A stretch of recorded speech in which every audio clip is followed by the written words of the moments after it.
Hi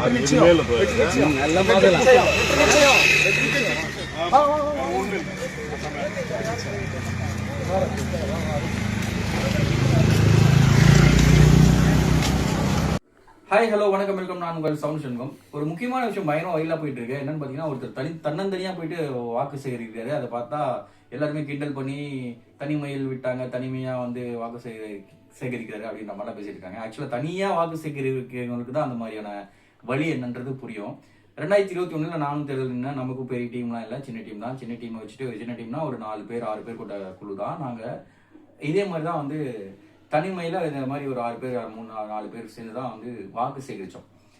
அவரோட அந்த கெத்தை தான் நீங்கள் பார்க்கணுமே தவிர ஒரு தனிமையில் விட்டுட்டாங்க, தனிமையாக கேட்குறாருன்ற மாதிரி ஒரு கலாச்சி எல்லா மீடியாவிலையும் எழுதுறதுலாம் வந்து ஏற்றுக்கொள்ளப்பட முடியாத ஒரு விஷயம். மாற்றம் வேணும்னு நினைக்கிற ஆட்கள் அங்கே வந்து நிற்கணும்.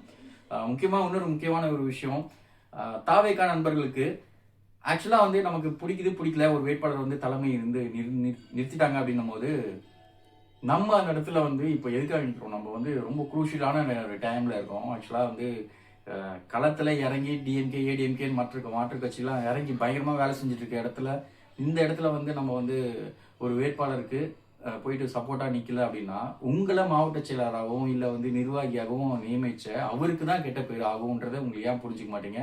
இது நம்மளோட பிரச்சனைகளையோ நம்மளோட மனக்கசப்பையோ காட்ட வேண்டிய நேரமும் இடமும் இல்லை. ஸோ தயவு செஞ்சு இது என்னோட கோரிக்கை. இந்த மாற்றம் விரும்பணும் அப்படின்னு நினைக்கிறவங்க மத்தியில் நானும் ஒருத்தன். ஸோ என்னோட கோரிக்கை, தயவு செஞ்சு கூட போய் நில்லுங்க. திருத்தணி தொகுதியை வெற்றி பெறதுக்கான ஒரு வழியை ஏற்படுத்துங்க. நன்றி, வணக்கம்.